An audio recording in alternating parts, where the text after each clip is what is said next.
The council chamber buzzed with nervous energy as delegates from across the galaxy took their seats. Representatives of the Savari adjusted their translators, while the insectoid Kraven clicked their mandibles in agitation.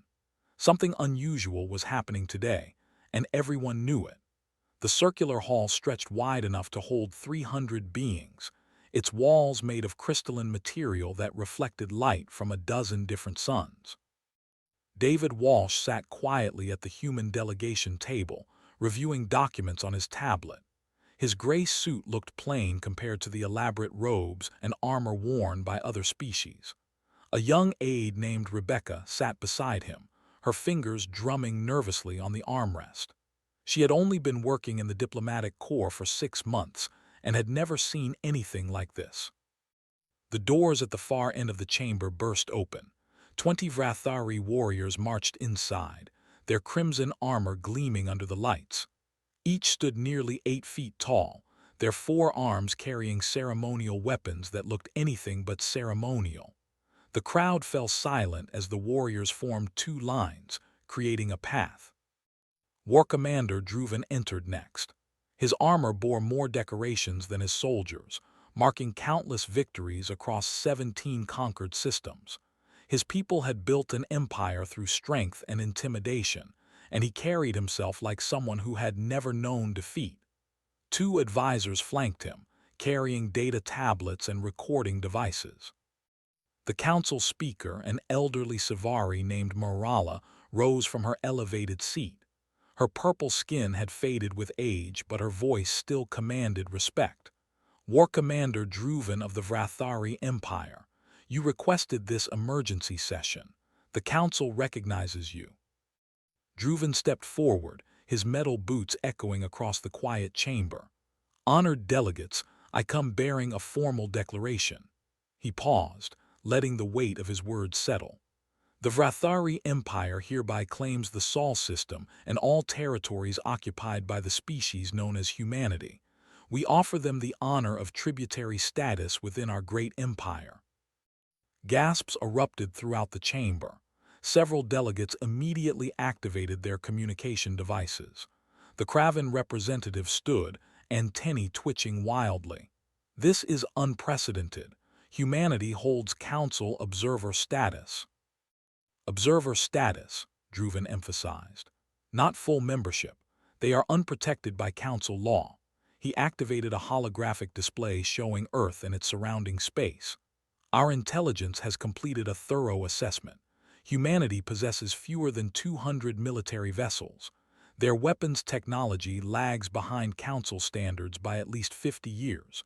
Their defense stations orbit only their home world and 3 colonies.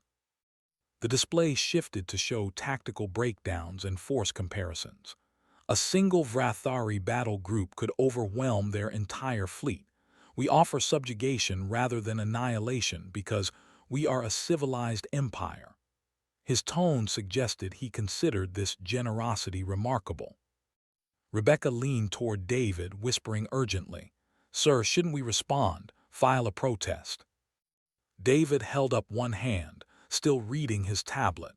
His expression remained calm, almost bored. He seemed more interested in whatever document he was reviewing than in the war declaration happening 10 feet away. Marala looked troubled. This is highly irregular. The council should discuss. There is nothing to discuss, Druven interrupted. We are informing the council as a courtesy. Humanity will accept our terms within 30 standard days, or we will take the Sol system by force. That was when David started laughing. It began as a quiet chuckle, barely audible. Then it grew louder, echoing across the silent chamber. Every head turned toward the human delegation. Rebecca stared at her superior in shock. David set down his tablet, removed his glasses to wipe his eyes, and continued laughing. Druven's expression darkened. You dare mock the Vrathari Empire. David stood, still smiling. He was average height for a human, which made him shorter than most species present, but he showed no intimidation. I apologize, War Commander.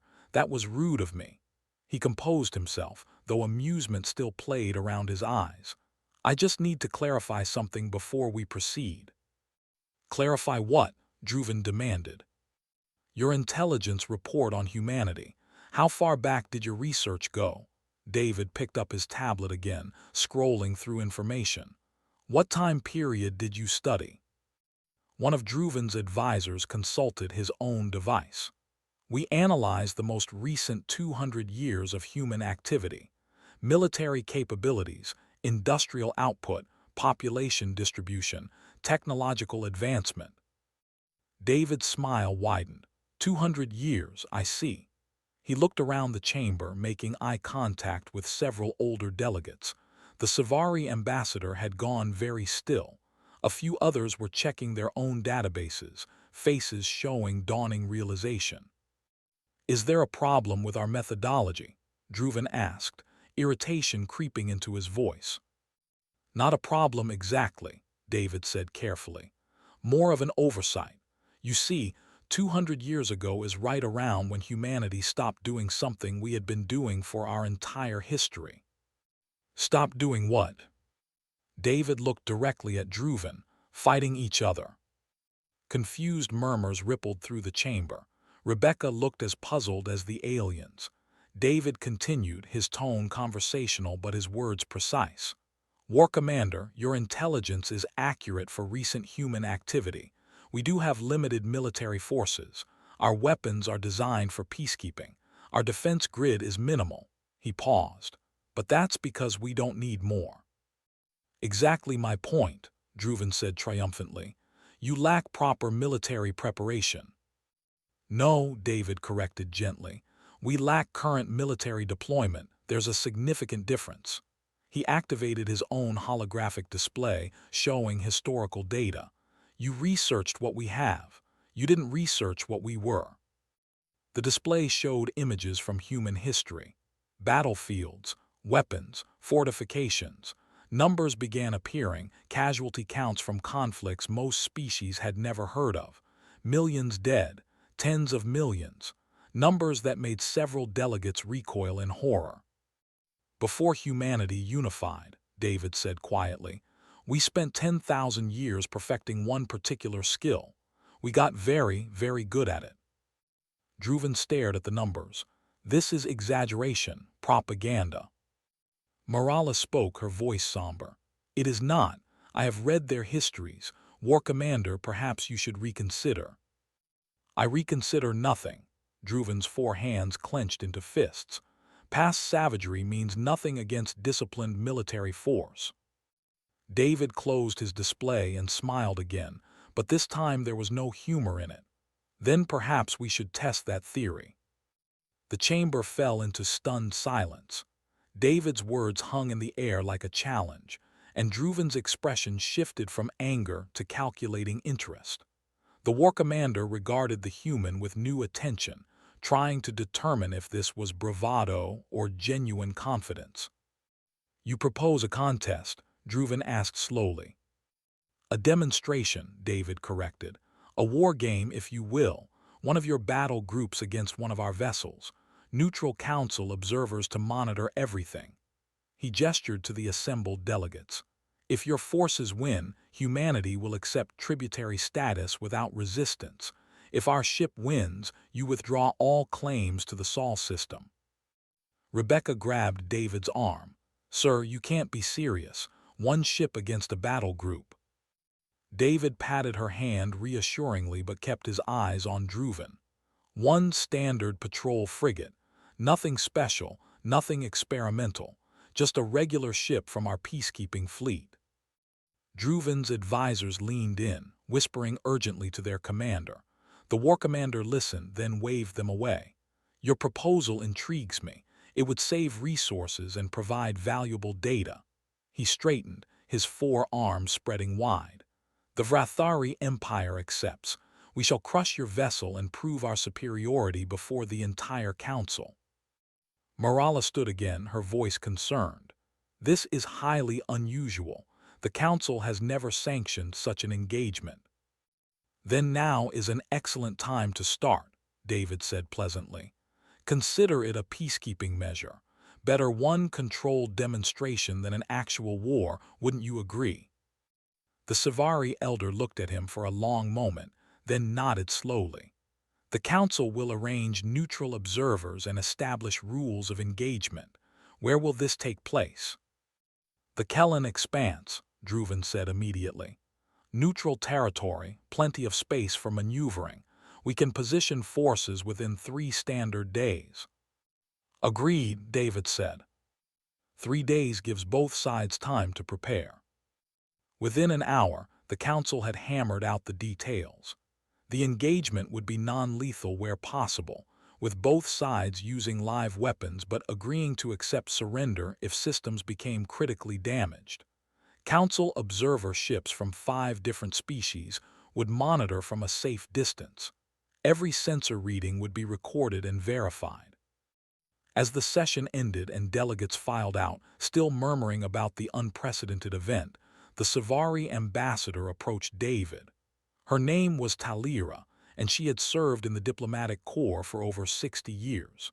She studied the human with ancient, knowing eyes. "You are either very brave or very foolish," she said quietly. David smiled. "Maybe both, but I've read the reports on Vrathari tactics. They're good but predictable. Their empire grew through fighting species that had never experienced real warfare. And humanity has. We invented it," David said simply. "Every terrible thing they might do in battle, we've already done to each other. Every tactic, every strategy, every weapon concept. We spent thousands of years studying nothing but how to kill our own kind more efficiently." He looked at her seriously. "We only stopped because we finally scared ourselves enough to change." Talira's skin shifted to a darker purple, a sign of deep thought among her people. "I have studied your histories, as I mentioned in the chamber. The numbers still disturb me. Your species lost more individuals in single conflicts than some civilizations have in their entire existence."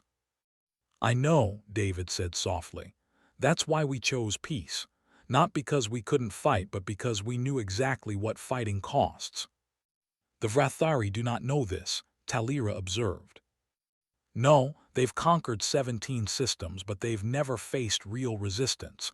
Their wars were more like occupations." David picked up his tablet. "In 3 days, they're going to learn something new." Rebecca had been listening quietly. Now she spoke up, her voice uncertain. "Sir, what ship are we sending, and who's commanding it?" David pulled up a file on his tablet. "The Richmond, 42 years old, Archer-class frigate. She's been doing patrol duty in the outer colonies for the past decade." He scrolled through personnel files. "Captain Ann Akaffer, 20 years of service, including 5 years in the reserve fleet before that." "Reserve fleet," Rebecca frowned. "I've never heard of that." "Most people haven't," David said. "It's what we call the military forces that stood down after the Consolidation Wars. Ships, personnel, equipment, all maintained in storage just in case." He looked at his young aide. "The Richmond is a training vessel now. She takes recruits on 6-month rotations to teach them basic ship operations." Rebecca's eyes widened. "We're sending a training ship against a Vrathari battle group." "A training ship," David agreed, "crewed by instructors who used to fly in the real military. People who remember when fighting was what we did best." He closed the tablet. "The Richmond isn't our strongest ship, Rebecca. She's just the one we can spare most easily." 3 days later, the Kellen expanse filled with vessels. Druven's battle group arrived first, 6 warships arranged in an impressive formation. The flagship alone massed 3 times what the Richmond would. Fighters launched in coordinated squadrons, their movements precise and practiced. Support drones deployed in defensive screens. It was a display meant to intimidate. The Council observer ships took positions at a safe distance, their sensors recording everything. Talira watched from the lead observation vessel, her expression unreadable. Then the Richmond appeared. She looked small compared to the Vrathari fleet, her hull showing the wear of decades in service. No fancy maneuvers, no aggressive posturing. She simply took position in the designated area and waited. Druven opened a communication channel, his image appearing on screens throughout the observation ships. Human vessel Richmond, this is War Commander Druven. Surrender now and spare yourself the humiliation of defeat. The response came from a woman's voice, calm and professional. War Commander, this is Captain Ann Ockhaffer of the Richmond. I'm required to ask if your forces are ready to begin the engagement. We have been ready since we arrived, Druven said dismissively. Your tiny ship cannot hope to. Understood, Anne interrupted politely. Beginning engagement now, Richmond out. The channel closed. For 3 seconds nothing happened. Then the Richmond vanished from every sensor in the area. Druven shouted orders, his crews frantically searching for the human ship. The council observers checked their equipment, wondering if something had malfunctioned. The Richmond reappeared directly behind the Vrathari formation, and the battle began. The Vrathari flagship's communication systems died first. Anne had targeted the antenna arrays with surgical precision, firing focused electromagnetic pulses that fried circuits without penetrating the hull. Druven found himself suddenly blind to half his fleet's status reports, his command console flickering with error messages. All ships target that frigate, he roared into his local communicator. Concentrated fire. The Vrathari warships pivoted, their weapon systems charging. But the Richmond was already gone again, her electronic warfare suite making her effectively invisible to their targeting computers. The Council observers could track her only because they used different sensor technology, watching in amazement as the small frigate danced between the larger vessels. 2 more Vrathari ships lost power to their weapons in quick succession. Anne's tactical officer had identified a weakness in their shield harmonics, a tiny flaw that allowed precisely calibrated energy bursts to slip through and disable power relays. The Vrathari had never needed to protect against such attacks because none of their previous enemies had known to look for such vulnerabilities. Launch all fighters, Druven commanded. Overwhelm their point defense. 400 Vrathari fighters screamed from their launch bays, filling space with small, agile craft. Their pilots were good, trained in formations that had served the Empire well in past conquests. They came at the Richmond in waves, firing missiles and energy weapons. The Richmond's point defense system activated. What happened next would be analyzed by military academies for years to come. The human ship didn't just shoot down incoming fighters. It calculated trajectories with such accuracy that destroyed fighters collided with those behind them. Missiles were detonated at precise moments to create chain reactions. In 90 seconds, over half the Vrathari fighter wing was disabled or destroyed, and the survivors were pulling back in disarray. Impossible, Druven muttered, watching his tactical display. This cannot be a standard vessel. On the observation ships, Talira leaned forward in her seat. How are they doing this? She asked her sensor operator. The young technician checked his readings 3 times before answering. Ambassador, the Richmond is using technology we recognize. Nothing exotic or experimental, but they're using it in ways we've never seen.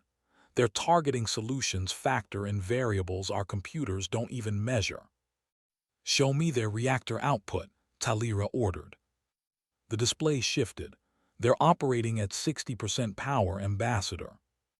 Talira's skin shifted to pale purple, the color of shock among her people. They're holding back. Back in the engagement zone, Anne studied her tactical board with satisfaction. Her crew had trained for scenarios like this, running simulations against opponents who fought by the book. The Vrathari were skilled, but their tactics followed predictable patterns. They had numerical superiority and excellent equipment, but they'd never faced an enemy that understood warfare at a fundamental level. Ma'am, enemy flagship is attempting to withdraw, her sensor officer reported. Let them go, Anne said. We're not here to humiliate them, just prove a point. She opened a channel to the remaining active Vrathari vessels. Vrathari forces, this is the Richmond. Your flagship is disabled, 70% of your fighter wing is out of action, and 4 of your 6 warships have lost primary weapons. We can continue, or you can stand down. Druven sat in his darkened command center, surrounded by flashing warning lights. His 4 hands gripped the armrests of his command chair hard enough to leave dents. Around him, his crew worked frantically to restore basic systems. The battle had lasted 14 minutes. 14 minutes against 1 small human ship. War Commander, his second officer said quietly, we should accept their terms. Never, Druven growled. Deploy the reserve drones. Use the kinetic missiles we still have. Sir, his second officer's voice was firm. We have lost. Continuing will only result in casualties. The engagement was meant to be a demonstration, not a fight to the death. Druven closed his eyes. Every instinct screamed at him to fight on, to restore his honor through victory. But he was a warrior, not a fool. The human ship had disabled his forces without killing anyone, demonstrating a level of precision his own forces could never match. If this was what humanity sent to train recruits, what would their actual warships be capable of? Signal our surrender, he said finally, the words tasting like ash. Anne received the surrender and immediately powered down her weapons. Council observers, this is Captain Akafor. The engagement has concluded. Request you verify all systems and casualties. The Council ships moved in, their sensors sweeping both fleets. The final report showed 0 fatalities on either side, though the Vrathari had extensive equipment damage and over 200 injured from fighter crashes and systems failures. The Richmond had taken exactly 3 hits, none of which penetrated her shields. Captain Akafor, came Talira's voice over the communication channel. The Council thanks you for your restraint. We are transmitting medical ships to assist the Vrathari wounded. Appreciated, Ambassador. Richmond standing by to offer any assistance needed. Druven requested a private channel with Anne. When her image appeared on his screen, he studied the human woman carefully. She looked tired but professional, her dark skin gleaming with perspiration from the stress of combat. No gloating, no triumph in her expression, just competence. You have won, he said formally. I honor my agreement. The Vrathari Empire withdraws all claims to the Sol system. Thank you, War Commander, Anne replied. For what it's worth, your crews fought well. They followed orders, maintained formation under pressure, and showed courage. But it was not enough. No, Anne agreed. May I speak candidly? Druven gestured for her to continue. Her empire has grown through conquering species that never developed sophisticated military doctrine. You faced resistance, but never real warfare. The Richmond is 40 years old, War Commander. She's a training ship. We use her to teach new recruits basic operations. Anne leaned forward slightly. If you want to understand why you lost, study human military history, not the past 200 years, the 10,000 years before that. Then you'll understand what we chose to walk away from. Druven absorbed her words. And if we had continued our attack on Earth? Anne's expression became cold. Then you would have learned those lessons the hard way. Be grateful you chose this path instead. The channel closed. Druven sat in darkness, contemplating the terrifying truth.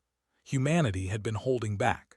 This entire demonstration had been them showing mercy. His empire had declared war on monsters who had learned to be peaceful, and only by pure luck had they discovered this before blood was spilled.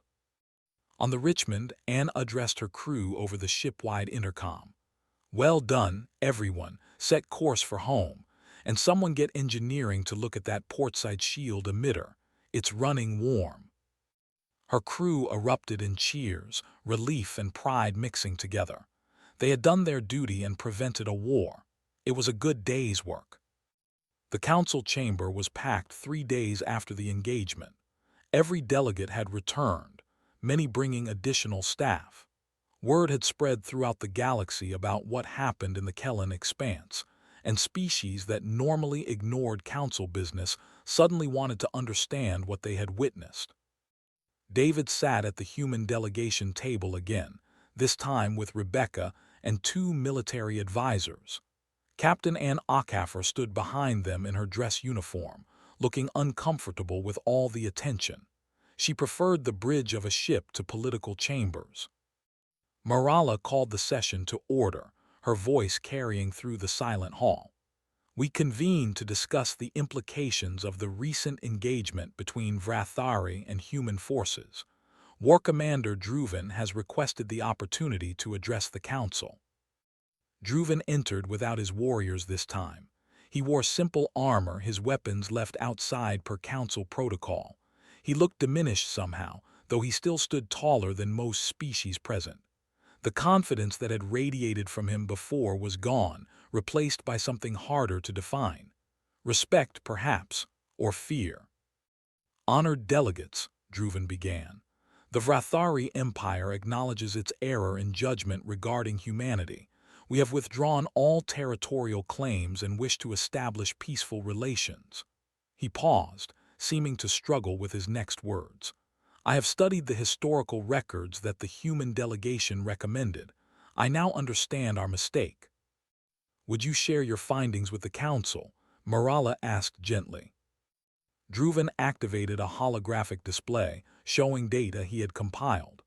Most species achieve space travel by redirecting resources from military to scientific pursuits.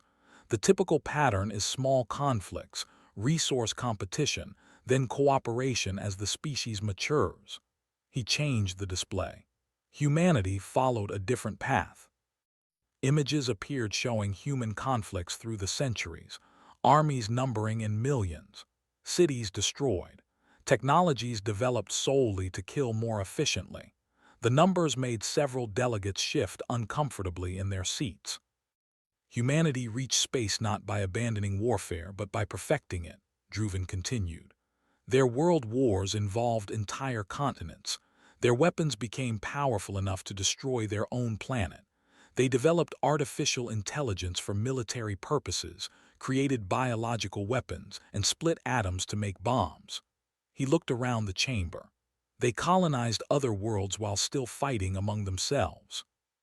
A new image appeared, showing Earth's moon. The first human settlements on Luna were military installations. Both sides in their Cold War built missile silos and defense platforms. They reached space through competition in weapons development. David watched the presentation calmly, his expression neutral. Anne stood rigid, remembering stories her grandfather had told about serving in the consolidation wars that finally unified humanity. Then something changed, Druven said, his voice quieter now. About 150 years ago, humanity fought what they called the Consolidation Wars. 3 billion people under arms. Battles fought across 4 planets and dozens of orbital stations. Weapons that made their previous conflicts look primitive. He paused. They nearly destroyed themselves. The display showed the aftermath. Cities rebuilt, treaties signed, massive fleets being systematically dismantled or placed in storage. Humanity made a collective choice. They stopped, not because they were conquered or exhausted, but because they finally understood the cost of their own nature. Talira spoke up from her seat. War Commander, why do you believe this information is relevant to the Council? Druven looked at her directly. Because the human forces we see today are not representative of their true military capability. They are the peacekeepers, the minimum force necessary to maintain order. He gestured to Anne. Captain Ockhaffer's ship is a training vessel, yet it defeated a Vrathari battle group in 14 minutes. Murmurs spread through the chamber. Several delegates checked their own records of the engagement, as if hopping the numbers might have changed. I asked the human delegation what would happen if a real threat emerged, Druven continued. They showed me projections. The display changed again, showing data that made even Druven look uncomfortable. Humanity maintains what they call the reserve fleet, thousands of warships in storage facilities maintained by retired personnel. These ships can be reactivated within weeks. Surely old ships cannot compete with modern designs, said the Kraven representative. David stood. May I address that concern? At Morala's nod, he approached the display. Our reserve ships were built during the Consolidation Wars. That was 50 years after the Richmond's design. They're more advanced, not less. We keep them in storage because we don't need them, not because they're obsolete. He pulled up new data. But ships are only part of the picture. 60% of human civilian vessels are built with military conversion capability. Every major space station can be configured as a weapons platform. Our mining facilities in asteroid belts can redirect operations to war production within 30 days. He looked around the chamber. And we have 3 billion people with military training. Not ancient history. Living veterans who served in peacekeeping operations or maintained the reserve fleet. The chamber erupted in shocked conversation. Rebecca watched the reactions with growing understanding. She had grown up in the peaceful era, never questioning why humanity's military seemed so small compared to their industrial capacity. Now she was learning the truth that older generations knew but rarely discussed. Morala raised her hand for silence. Are you saying, Envoy Walsh, that humanity could mobilize a war machine larger than any the galaxy has seen? I'm saying we already built one, David replied. Then we chose to put it away. The Richmond and ships like her are what we keep active to handle pirates and small disputes. The real military is sleeping, and we prefer it stays that way. Talira stood, her purple skin dark with concern. This raises questions of galactic security. A power of this magnitude could destabilize the entire council. It could, David agreed. That's why we've never talked about it openly. Humanity joined the council as observers, contributed to peacekeeping, and kept our history quiet. He looked at Druven. We didn't want to frighten anyone, but when threatened with conquest, we can't pretend to be defenseless. Anne stepped forward, her voice carrying the weight of experience. The Council should understand something. Every human in uniform today learns our history. We study the wars our ancestors fought, the mistakes they made, and the horror they created. We train to be ready to defend ourselves, but we also train to prevent conflict. She met the gaze of delegates around the chamber. We know what we're capable of. That's exactly why we choose peace. Druven spoke again, his voice heavy. I have requested to address the Council because the Vrathari Empire wishes to learn from this experience. We ask permission to send military observers to study human defensive doctrine, not to copy your weapons, but to understand your philosophy. David looked at him with surprise. That's a significant request. It is necessary, Druven said simply. My empire grew through strength, but we never truly understood war. Humanity does. If we are to coexist in this galaxy, we must learn wisdom to match our power. Morala looked thoughtful. The Council will consider this request, but first we must address the larger question. She turned to David. Humanity's revelation changes the balance of power in Council space. How do we proceed? The question hung in the air, heavy with implications. David took a moment before responding, aware that his next words would shape humanity's relationship with the galaxy for generations to come. The Council proceeds exactly as it has been, David said finally. Humanity doesn't want to rule the galaxy. We want to be part of it. But you could dominate it, said the Kraven representative, his antennae twitching nervously. With the forces you describe, no alliance could stand against you. We could have dominated Earth too, David replied. After the Consolidation Wars, the victorious coalition had the power to impose whatever government they wanted. Instead, they held elections. They included former enemies in the peace process. They chose cooperation over conquest. He gestured to the assembled delegates. We're making the same choice now, on a larger scale. Talira stood again, her diplomatic experience showing in her careful words. Envoy Walsh, the Council appreciates your reassurances, but trust must be built on more than words. What guarantees can humanity offer? David had anticipated this question. We propose a mutual defense treaty. Human forces would be available to defend Council space against external threats, operating under Council oversight. In exchange, we seek full Council membership, not just observer status. The chamber erupted in discussion. Some delegates seemed relieved by the offer, while others looked skeptical. Marala let the conversation run for several minutes before calling for order.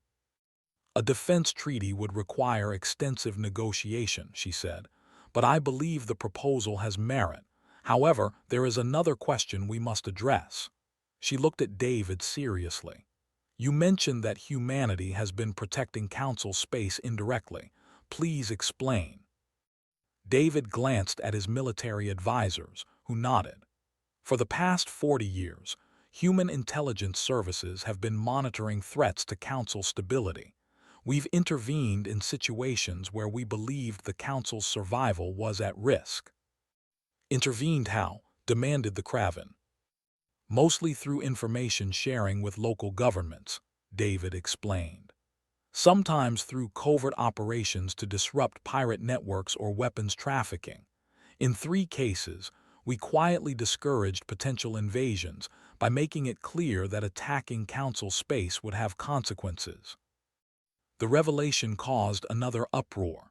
Several delegates were angry about the secrecy, while others wanted details about specific interventions. David waited for quiet before continuing. We kept these actions quiet because we didn't want to create fear or resentment. The goal was to help, not to control. He pulled up a classified file, declassified just for this meeting. 30 years ago, a species called the Rauk were preparing to invade the Outer Rim colonies. They had superior technology and overwhelming numbers. We leaked information about their invasion plans to Council security forces, then positioned human ships in strategic locations. The Rauk decided the risk wasn't worth the reward and withdrew. Anne added her own experience. 15 years ago, I was part of a task force that dismantled a pirate syndicate operating near the Savari home system. We traced their operations, identified their bases, and provided targeting data to local security forces. The pirates never knew human ships were involved. Talira's expression was difficult to read. You took it upon yourselves to act as guardians without asking permission. Yes, David admitted, we did, and I understand if you're angry about that, but consider the alternative. If we had announced our presence and capabilities 40 years ago, what would have happened? Fear, suspicion, possibly preemptive action by species who saw us as a threat. He spread his hands. We chose to help quietly and let the Council believe it was handling its own security. Deception, the Kraven said flatly. Protection, David countered. We remembered our own history when fear of others led to terrible decisions. We didn't want to trigger that same fear in the galaxy. Druven spoke unexpectedly. The humans' logic is sound. If they had revealed their true military power decades ago, my empire would likely have viewed them as competition. We might have formed alliances specifically to counter human expansion. He looked at David with grudging respect. By remaining quiet, you prevented an arms race that could have destabilized the entire galaxy. Marala raised her hand for silence again. This is a great deal of information to process. The Council will need time to debate these revelations and consider the human proposal. She looked at David. Are there any other secrets humanity wishes to reveal while we are on the subject? David smiled slightly. Nothing that would change the fundamental discussion. We have advanced research facilities, classified projects, and various defense initiatives. Every major spacefaring species has similar programs, but in terms of capabilities that would affect Council security, you now know what matters. What about your most advanced weapons? Asked a delegate from a species David didn't recognize. The Richmond was described as old and basic. What can your newest ships do? I won't answer that, David said politely but firmly. just as I wouldn't expect you to reveal your most sensitive military capabilities. But I will say that our newest designs focus on defense and deterrence, not conquest. We build our ships to protect, not invade." Anne stepped forward again. "If I may add something from a military perspective, the Council should know that human naval doctrine is fundamentally defensive. We design ships and train crews to respond to threats, not initiate them. Our strategic planning focuses on protecting territory and populations, not expanding into new ones." "Because you already learned the costs of aggressive expansion," Talira observed. "Exactly," Anne agreed. "We tried empire building on Earth. We tried conquest and colonization and all the rest. It always ended in blood and regret. We're not interested in repeating those mistakes on a galactic scale." The Kraven representative stood, his insectoid features difficult to read but his body language suggesting agitation. "How can we trust that humanity won't change its mind? Today you speak of peace, but what about in 100 years? 1,000. Your species lives with the capacity for violence. What prevents you from using it?" David considered the question carefully. "The same thing that's prevented us for the past 150 years. Education, memory, choice. Every generation of humans learns about the wars we fought, the weapons we built, and the horror we created. We teach our children that we are capable of terrible things, and that choosing not to do them is what makes us civilized." He looked around the chamber. "We live with our capacity for violence by acknowledging it, understanding it, and consciously rejecting it every single day." "That is a heavy burden," Talira said softly. "Yes," David agreed, "but it's ours to carry. We made the mess on Earth. We cleaned it up, and we'll keep choosing peace for as long as our species exists because we know the alternative too well." Morala stood, signaling the session was approaching its end. "The Council will adjourn to consider everything we have learned. We will reconvene in 5 days to vote on humanity's proposal for full membership and the proposed defense treaty." She looked at David with an expression that might have been respect. "Envoy Walsh, your people have given us much to think about." As delegates filed out, many approached David with questions or comments. Some were cautious, others curious. The Kraven representative avoided him entirely, while Druven actually nodded respectfully as he passed. The galaxy was processing a new reality, and reactions varied widely. Rebecca waited until they were alone before speaking.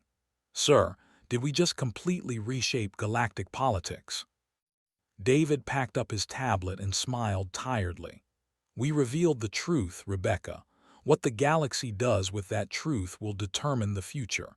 We just have to hope they make the right choice." 5 days felt like 5 months. The galaxy hummed with debate and speculation. News networks broadcast endless analyses of the Kellen expanse engagement.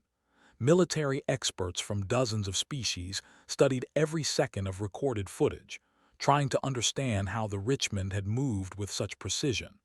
Political theorists argued about what humanity's revelation meant for the balance of power. On Earth, people watched the proceedings with mixed feelings. Most humans had grown up knowing their history but never thinking about it in galactic terms. Now they were learning that their peaceful existence depended on strength their ancestors had built and their generation maintained.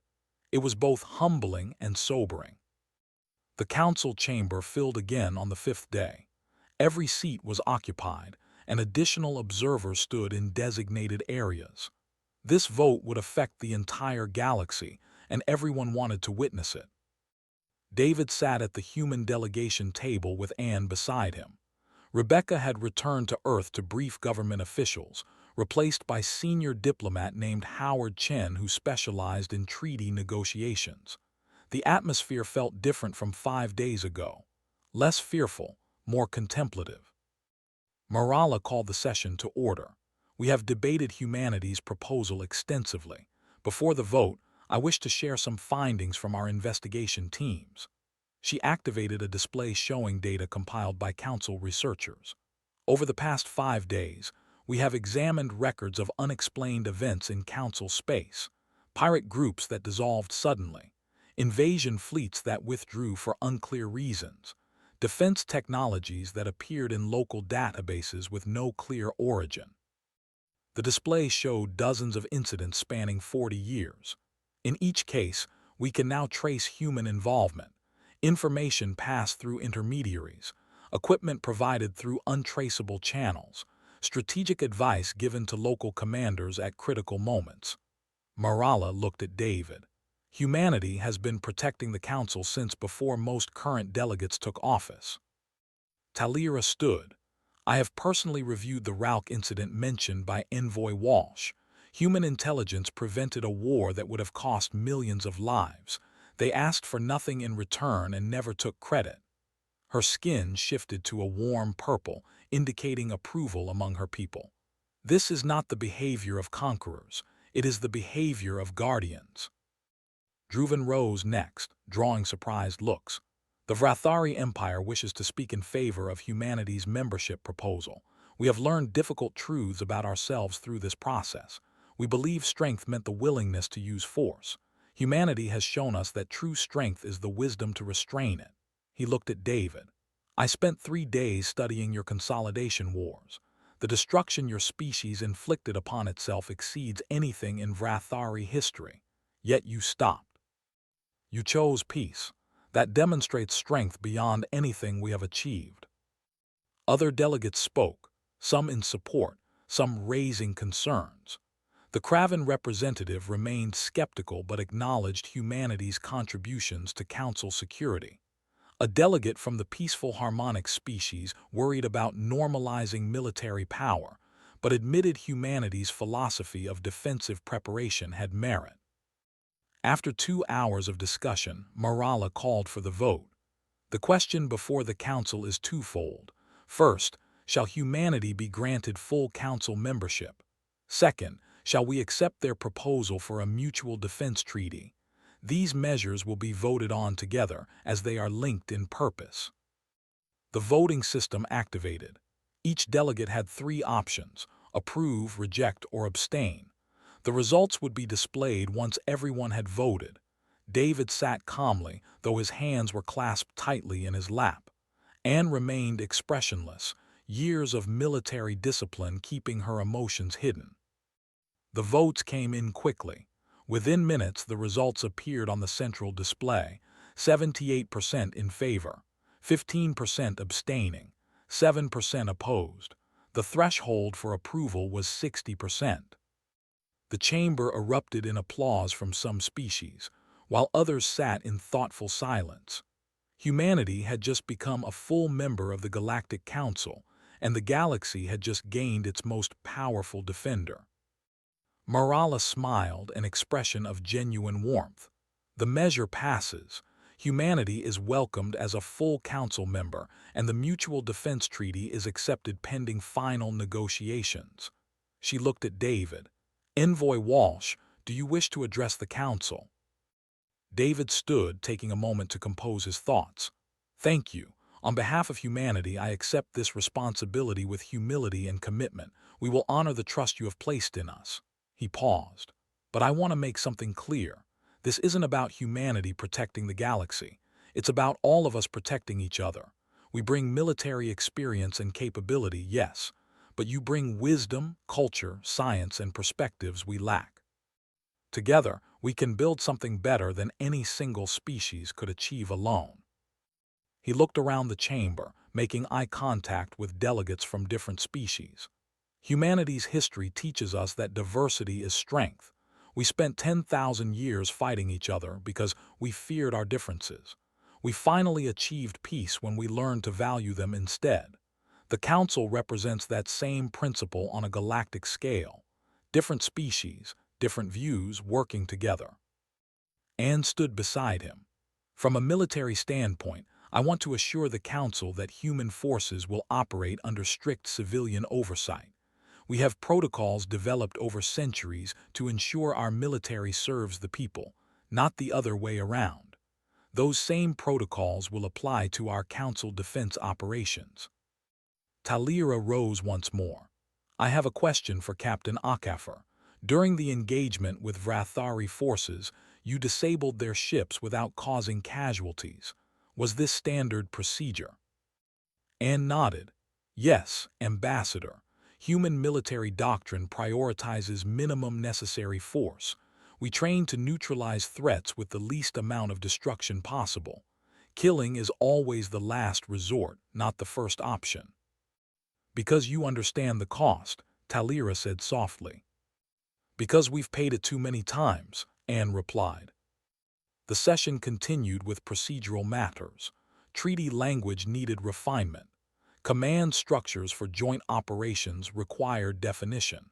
Integration timelines had to be established. But the fundamental decision was made. The galaxy had accepted humanity not despite their military power, but because they had learned to control it.